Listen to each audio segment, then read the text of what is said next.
দেখুন, এমএস ওয়ার্ডের রেফারেন্স ট্যাবের কাজ নিয়ে আজকে দ্বিতীয় ক্লাসে হাজির হলাম। আমি এই রেফারেন্স ট্যাবের একটা প্রথম ক্লাস আপলোড করেছি। তো আমি 6টা গ্রুপ ছিল, প্রথম গ্রুপ নিয়ে প্রথম ক্লাস করেছি। আজকে দ্বিতীয় গ্রুপ নিয়ে কাজ করব। তো রেফারেন্স ট্যাবটা কি আগে জেনে নেই। এমএস ওয়ার্ডের রেফারেন্স ট্যাবের কাজ হলো একটা ডকুমেন্টে তথ্যসূত্র, উদ্ধৃতি, সূচিপত্র এবং ক্যাপশন ইত্যাদি সঠিকভাবে ব্যবস্থাপনা ও উপস্থাপন করা।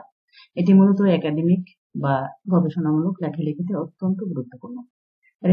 রেফারেন্স ট্যাবের প্রধান কাজগুলো আমি প্রথম ক্লাসেও বলেছিলাম। প্রথম হচ্ছে টেবিল এবং কন্টেন্টস অর্থাৎ সূচিপত্র।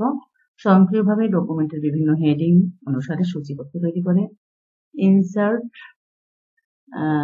ইনসার্ট ফুটনোট অথবা এন্ডনোট। ডকুমেন্টের নিচে বা শেষে অতিরিক্ত ব্যাখ্যা বা তথ্যসূত্র সংযুক্ত করা যায় এই ফুটনোট অথবা এন্ডনোটের মাধ্যমে। 3. ইনসার্ট সিটেশন। বই, প্রবন্ধ, ওয়েবসাইট ইত্যাদি থেকে তথ্য নেওয়ার সময় সঠিকভাবে উদ্ধৃতি যুক্ত করা যায়। আর চতুর্থ গ্রুপ হচ্ছে ম্যানেজ সোর্স। ডকুমেন্টে ব্যবহৃত সব তথ্যসূত্র সংরক্ষণ ও ব্যবস্থাপনার জন্য ব্যবহৃত হয়। আর পঞ্চম গ্রুপ হচ্ছে স্টাইল। উদ্ধৃতির ধরন, এপিএ, মিলে, চিকাগো ইত্যাদি বিভিন্ন সাইটেশন স্টাইল বেছে নেওয়া যায়। আর bibliography or works cited or reference, এগুলো ব্যবহার করা সব তথ্যসূত্রের একটা তালিকা স্বয়ংক্রিয়ভাবে তৈরি করা হয়। ইনসার্ট ক্যাপশন, ছবি, টেবিল, চার্ট ইত্যাদির নিচে ক্যাপশন যুক্ত করা যায়। এটা হচ্ছে ওই 2 নাম্বার ফুটনোটের কাজ। আর ক্রস রেফারেন্স, ডকুমেন্টের ভিতরে কোনো চিত্র, টেবিল বা শিরোনামের দিকে রেফারেন্স দেওয়া যায়। আর উপসংহারে বলা যায় যে এমএস ওয়ার্ডের রেফারেন্স ট্যাবে গবেষণা, প্রতিবেদন, প্রবন্ধ বা বই লেখার সময় সঠিক তথ্যসূত্র সঠিকভাবে ব্যবস্থাপনার জন্য একটা অপরিহার্য ফিচার। এটি পেশাদার মানের ডকুমেন্ট তৈরি করতে সাহায্য করে।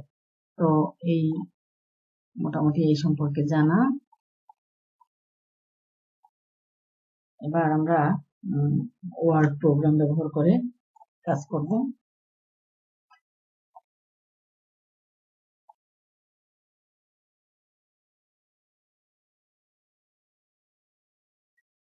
আচ্ছা, তো আমরা একটা ওয়ার্ড প্রোগ্রাম ওপেন করলাম।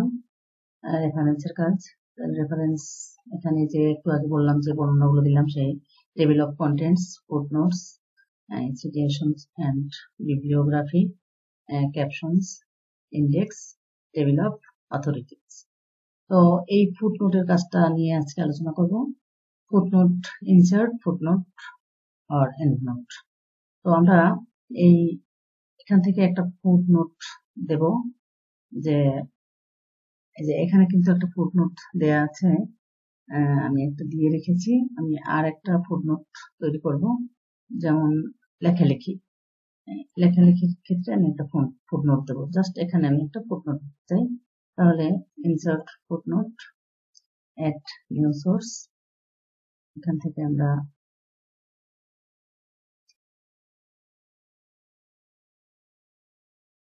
লেখালেখি